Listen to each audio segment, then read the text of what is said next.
मौजूद हैं डॉक्टर रोहन पारशेटकर और आज हमारे इस सेशन में वो कुछ सवालों का जवाब देने वाले हैं। लेकिन इन सवालों का सिलसिला शुरू करने से पहले डॉक्टर प्लीज हमारे दर्शकों को अपने बारे में कुछ बताइए। नमस्ते, मैं डॉक्टर रोहन पारशेटकर। मैं एक MS OBGY और FRM हूँ पिछले 10 सालों से और मैं sir HM Reliance hospital, Surya hospital Santacruz और DY पाटिल हॉस्पिटल नवी मुंबई में प्रैक्टिस कर रहा हूँ। मेरी इंटरेस्ट है इनफर्टिलिटी और हाई रिस्क प्रेगनेंसी और इस नारिका टॉक शो पे मुझे बुला के thank you very much Riya. Thank you doctor. तो डॉक्टर वो ऐसा कौन सा पल था जब आपने डॉक्टर बनने का फैसला किया? तो मुझे एक्चुअली इंटरेस्ट आया जब मैं 14 से 15 साल का था, जब मुझे एक IVF लैब में बुलाया गया था। उस टाइम पे मैंने देखा कि टेक्नोलॉजी इतनी प्रोग्रेसिव थी जिससे हम लोग एक्चुअली एक कपल को चांस दे रहे थे पेरेंटहुड का।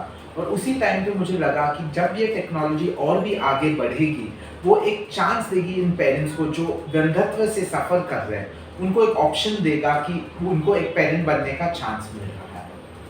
जी डॉक्टर, तो बढ़ते हैं हमारे सवालों पर। तो डॉक्टर हमें ये बताइए कि एंटीनेटल टेस्ट क्या होता है और ये इतना क्यों इम्पोर्टेंट होता है? तो जब हम एंटीनेटल टेस्ट यानी प्रेगनेंसी के बारे में बात कर रहे हैं, जनरली जब आपको पता चले कि प्रेगनेंसी आपकी हो गई है, तो हम जनरली एक यूरिन प्रेगनेंसी टेस्ट या एक ब्लड टेस्ट करते हैं जिसको बोलते हैं बीटा HCG। इससे हम लोग को पता चलता है कि ये प्रेगनेंसी कंफर्म है या नहीं। इसके सिवाय हम ऑल्सो एक सोनोग्राफी करते हैं देखने के लिए कि प्रेगनेंसी कहाँ है, और इसके सिवाय थोड़े ब्लड टेस्ट रहते हैं जैसे अपना CBC, जिससे हम लोग देखते हैं कि हीमोग्लोबिन या रक्त की तंदुरुस्ती कैसी है। उसके सिवाय एक थायराइड का टेस्ट, शुगर का टेस्ट और अपना HIV, HCV यानी हेपेटाइटिस C, हेपेटाइटिस B और सिफिलिस का टेस्टिंग करते हैं। और एक यूरिन का टेस्ट भी करते हैं क्योंकि हमें इतना इंश्योर करना है कि कोई यूरिन इन्फेक्शन ना हो प्रेगनेंसी में।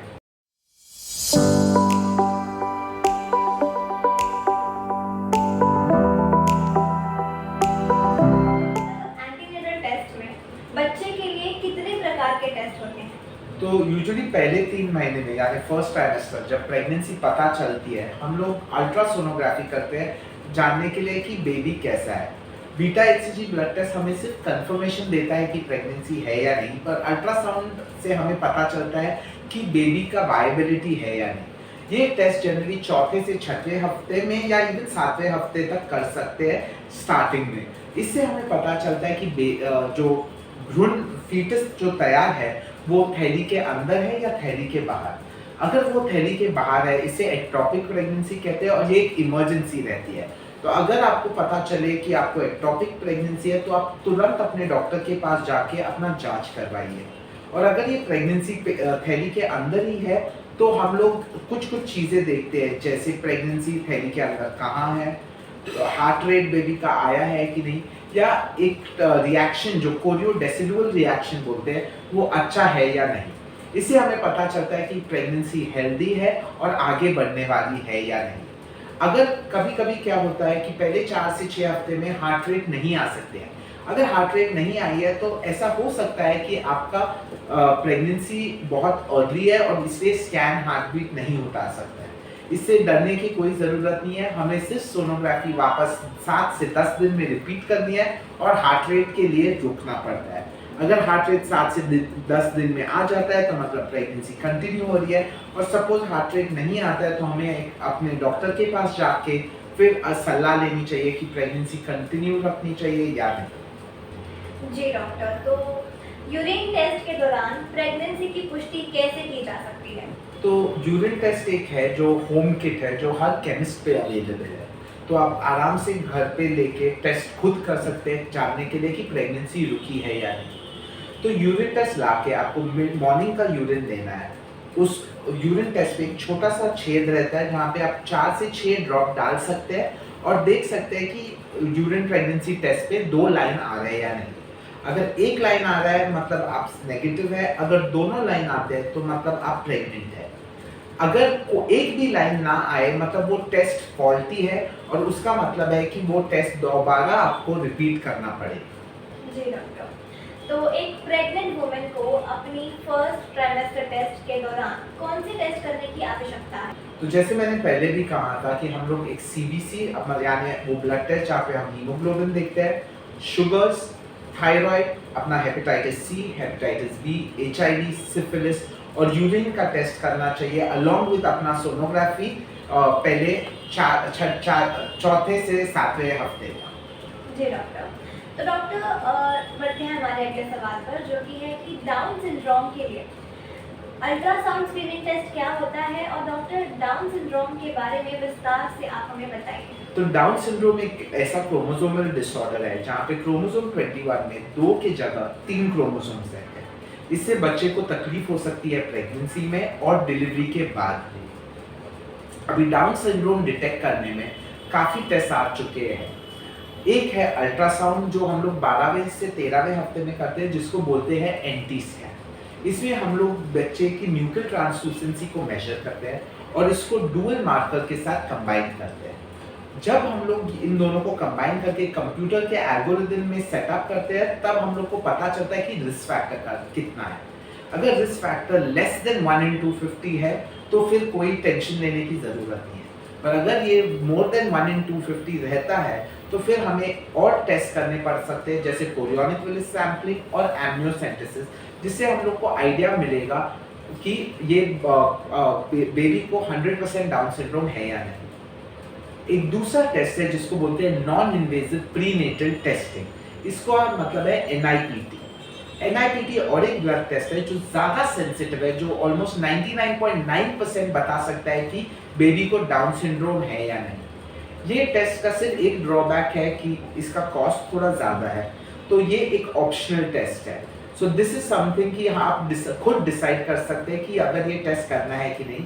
एज पर government of India as well as FOGSI, जो हमारा federation of obstetrics and gynaec society of India है, एंटी स्कैन और डुअल मार्कर कंपल्सरीली करना चाहिए। और NIPT जो नॉन इन्वेजिव प्रीनेटल टेस्टिंग है वो हर पेशेंट के लिए ऑप्शनल है। अगर आप अफोर्ड कर सकते हैं और आपकी फाइनेंशियल कंडीशन अलाउ करती है तो please go ahead and do the test. अगर नहीं करती है, it is not a compulsory test. जी डॉक्टर।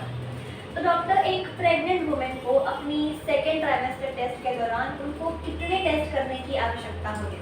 तो जैसे मैंने कहा है कि पहले ब्लड टेस्ट जो हम लोग ने ऑलरेडी फर्स्ट ट्राइमेस्टर में की है वो हमें रिपीट करनी चाहिए। उसके सिवाय हम लोग वापस अनोमली टेस्ट करेंगे, और इसके सिवाय एक ग्लूकोज टॉलरेंस टेस्ट है जो हमें इस ट्राइमेस्टर में बहुत इम्पॉर्टेंट है। पहले मैं ग्लूकोज टॉलरेंस टेस्ट के बारे में बात करूँगा। इससे हमें पता चलता है कि एक माँ डायबिटिक, प्री डायबिटिक या नॉन डायबिटिक है। तो ये टेस्ट हमें गवर्नमेंट ऑफ इंडिया डिप्सी ने रिवाइज करके दी है, और फॉक्सी जो हमारी federation of obstetrics and gynaec society of India है वो भी एडवोकेट करती है। इसमें हम लोग क्या करते हैं कि पेशेंट को कुछ फास्टिंग या कुछ भी करके नहीं आना है, नॉर्मल ब्रेकफास्ट जैसे वो नॉर्मल करते हैं क्लिनिक पे आना है। उनको हम 75 ग्राम्स ऑफ शुगर देते हैं पीने को एक ग्लास पानी में डाल के, और 2 घंटे बाद हम एक ब्लड टेस्ट करते हैं। उस हिसाब से हमें पता चलता है कि एक मदर प्री डायबिटिक या डायबिटिक है या नॉन डायबिटिक। सो ये टेस्ट हमें पता चलने देता है कि मदर को हाई रिस्क कितना है। इसके सिवाय एक सेकेंड ट्राइमेस्टर में हम लोग अनोमली स्कैन करते हैं, जिससे हमें आइडिया मिलता है कि बेबी के स्ट्रक्चर्स जो अंदर है वो नॉर्मल है या नहीं। ये स्कैन अराउंड 18 से 19 हफ्ते पे किया जाता है, और इसमें हमें आइडिया मिल जाता है कि स्ट्रक्चर अबनॉर्मैलिटीज के बारे में। अगर सब नॉर्मल रहता है, नथिंग टू वरी अबाउट, और अगर स्ट्रक्चर अबनॉर्मैलिटीज है, क्या वो प्रेगनेंसी में ही ट्रीट हो सकते हैं या नहीं, वो आपको आपके ऑब्स्टेट्रिशियन और गायनेकोलॉजिस्ट से मिलकर डिस्कस करना पड़ेगा। और एक स्कैन है जो ऑप्शनल रहता है, डिपेंड्स ऑन आपके ऑब्स्टेट्रिशियन और गायनेकोलॉजिस्ट पे, कि एक है फीटल 2D एको। ये बेसिकली एक बेबी के हार्ट का स्कैन है जो हमें बताएगा कि बेबी का हार्ट नॉर्मल है या नहीं। ये अराउंड 24वें हफ्ते यानी 6वें महीने में किया जाता है।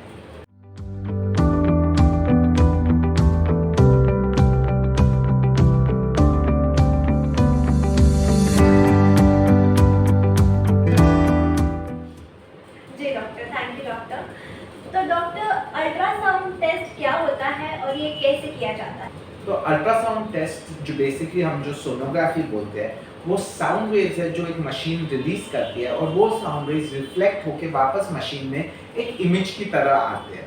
ये सोनोग्राफी जो हम लोग करते हैं वो एब्सोल्युटली प्रेगनेंसी में सेफ है, और अगर हम मल्टीपल सोनोग्राफीज भी करें वो बच्चे के लिए हानिकारक नहीं होते हैं। तो जब अगर आपके डॉक्टर रेगुलरली वीकली भी सोनोग्राफी करना चाहते हैं कुछ भी हाई रिस्क के लिए, आप टेंशन मत लीजिए, ये एब्सोल्युटली आपके बेबी के लिए सेफ है और आपको कोई घबराने की ज़रूरत नहीं है। Thank you doctor. और डॉक्टर, एक प्रेग्नेंट वुमेन को अपनी थर्ड ट्राइमेस्टर टेस्ट के दौरान उनको कितने टेस्ट करने की आवश्यकता होती है? तो जब ये थर्ड ट्राइमेस्टर आता है वो एक इम्पॉर्टेंट पीरियड है प्रेगनेंसी का, क्योंकि ये टाइम बताने वाला है कि आप लिटरली ऑटो पायलट मोड में हो, ताकि आपकी प्रेगनेंसी अभी डिलीवरी का टाइम आने वाला है। तो इसमें हम लोग को वैक्सीनेशन करना है। पहला वैक्सीनेशन हम लोग सेकेंड ट्राइमेस्टर में करते हैं अराउंड 5वें से 6वें महीने तक, डिपेंडिंग ऑन आपके गायनोकोलॉजिस्ट, और अपने थर्ड ट्राइमेस्टर में हम अपना वैक्सीनेशन पूरा कंप्लीट कर देते हैं, स्पेशली टेटनस, डिप्थीरिया और पर्ट्यूसिस वैक्सीन से। इसके सिवाय हम लोग अपने नॉर्मल टेस्ट जो हम लोग फर्स्ट ट्राइमेस्टर और सेकंड ट्राइमेस्टर में अपना सीबीसी, अपना thyroid, urine, HIV, HbS, AG, HCV और शुगर टेस्टिंग वापस रिपीट करने वाले हैं इसी टेस्ट में, और सोनोग्राफीज करने वाले जहाँ पे हम लोग देखने वाले हैं कि बेबी का ग्रोथ कैसा है और बेबी को ब्लड फ्लो कैसे जा रहा है। तो वक्त आ गया है एक छोटी सी ब्रेक के बाद हम फिर मिलेंगे कुछ ही मिनट्स में।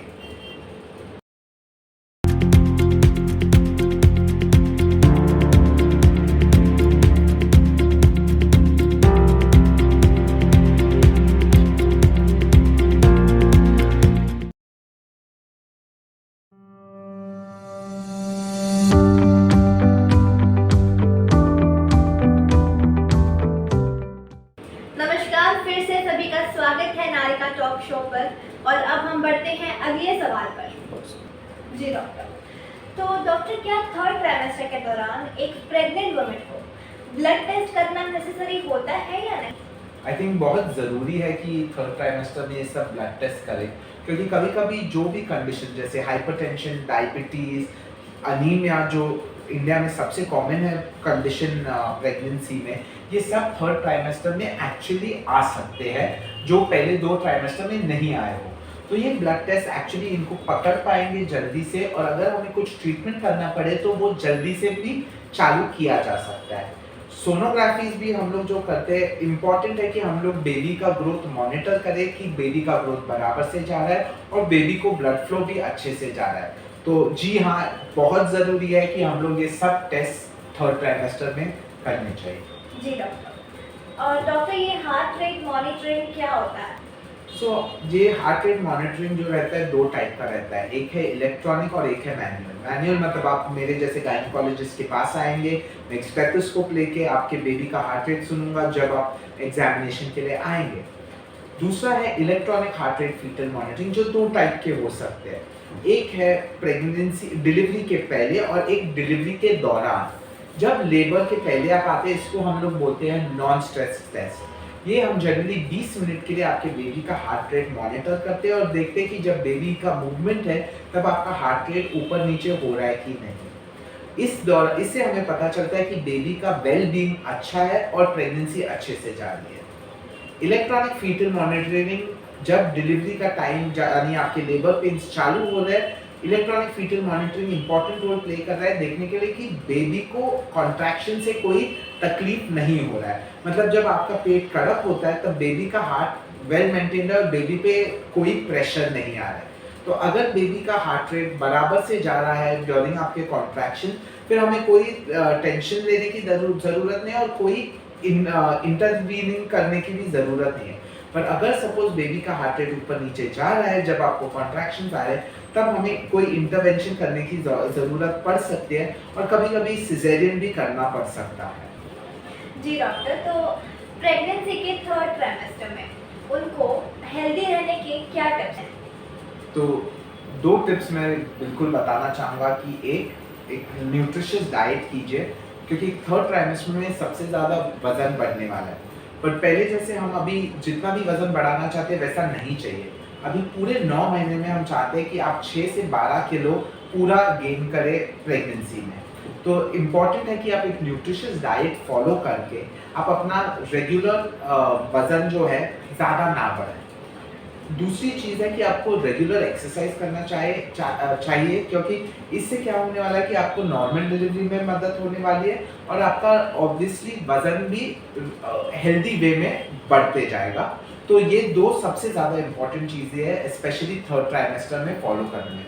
इसके सिवाय ऑब्वियसली प्लीज़ आप अपने रेगुलर फॉलो-अप विजिट्स अपने डॉक्टर के साथ कंटिन्यू रखिए और जो डॉक्टर को एग्जामिनेशन करना है, जैसे ब्लड प्रेशर, शुगर टेस्ट और सब जो डॉक्टर एडवाइस करते हैं वो फॉलो कीजिए।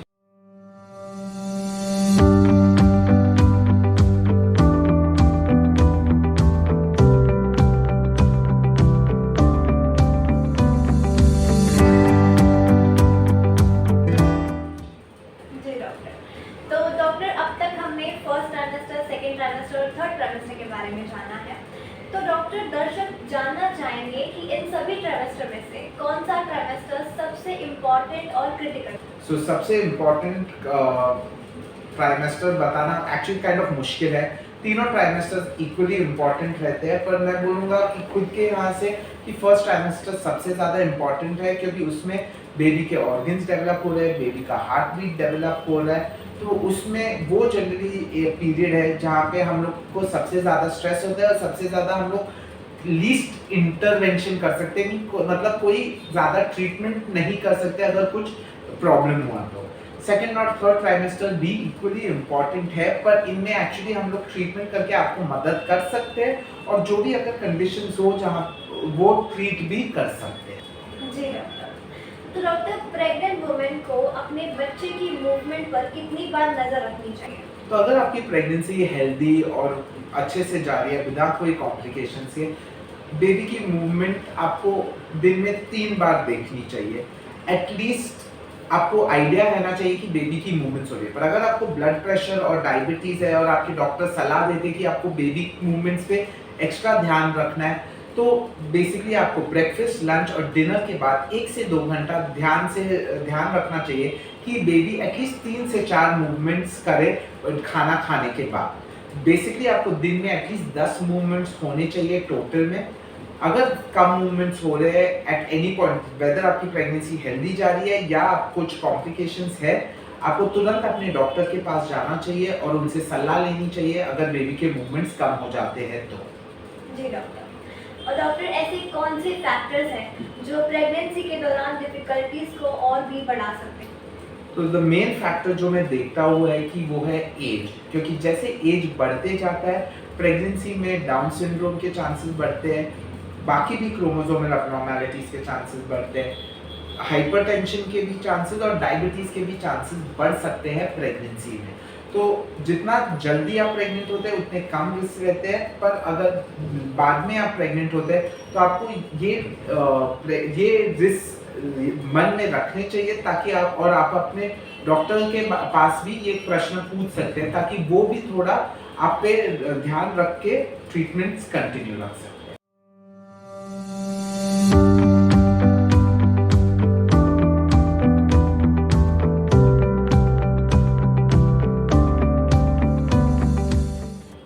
जी डॉक्टर। तो प्रेग्नेंट वुमेन को क्या डाइट दी जाती है? सो ऑब्वियसली जब हम प्रेग्नेंट वुमेन का डाइट देखते हैं, हम एक वेल बैलेंस्ड डाइट देखना चाहते हैं ताकि वो अपने मील्स जो है वो हर 2-3 घंटे में खाए। तो मेरा ऑलवेज मैं अपने पेशेंट्स को बताता हूँ कि ब्रेकफास्ट खाइए, उसके बाद ब्रेकफास्ट और लंच में एक छोटा सा स्नैक खाइए बीच में, फिर लंच कीजिए, लंच और डिनर के बीच में भी एक स्नैक चाहिए और रात में डिनर। ये मील्स जब आप डिवाइड करते हैं तो आप ज़्यादा भी नहीं खाते हैं और आपको प्रेगनेंसी में इंडिजेशन जो एक कॉमन प्रॉब्लम है वो नहीं होती है, और दूसरी चीज़ है कि आपके शुगर लेवल्स भी अच्छे से वेल बैलेंस्ड रहते हैं। उसके सिवाय अवॉइड कोई अनकुक्ड फूड्स जैसे सुशी जो अपना जापानीज क्विजीन में है, या कोई हाफ फ्राई एग या ऐसा कुछ। अगर आप रॉ सैलेड्स या कुछ खा रहे हैं कोई दिक्कत नहीं है, आपको सिर्फ अच्छे से धोने चाहिए ताकि आपको कोई फूड पॉइजनिंग या ना हो प्रेग्नेंट। जी डॉक्टर। तो डॉक्टर, प्रेग्नेंट वुमेन को सभी टेस्ट करने की ज़रूरत है या वो कुछ टेस्ट को छोड़ सकते हैं? तो जैसे मैंने कहा है कि जो भी टेस्ट मैंने अब तक टॉक शो पे बात की है वो सब टेस्ट करना ज़रूरी है। सिर्फ एक ऑप्शनल टेस्ट है जो हम नॉन इन्वेजिव प्रीनेटल टेस्टिंग के बारे में बात कर चुके हैं, NIPT।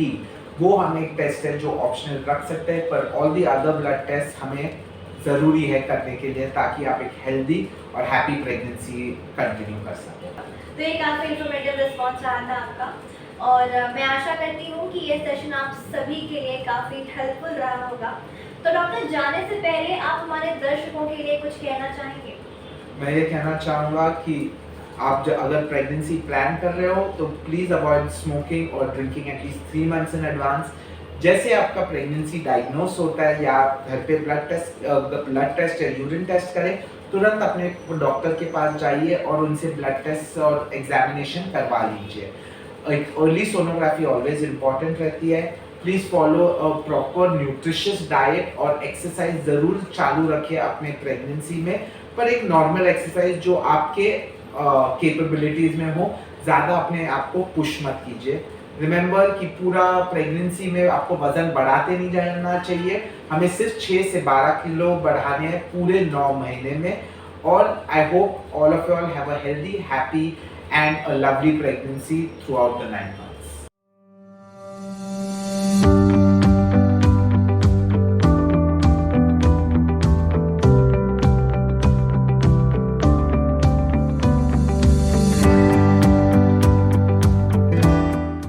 जी डॉक्टर, बहुत ही शानदार रिस्पॉन्स रहा था आपका, और हम बहुत ही आभारी हैं कि आप हमारे इस नारिका टॉक शो पर आए हैं। रिया, थैंक यू सो मच कि मैं आपके नारिका शो पे आके इतना इन्फॉर्मेशन बांट पाया हूँ सब प्रेग्नेंट वुमेन के लिए, और जो वुमेन प्रेग्नेंट भी होना चाहते हैं। जी डॉक्टर, तो हम फिर मिलेंगे अगले सेशन में और भी दिलचस्प टॉपिक के साथ। तब तक stay tuned, stay healthy, stay happy.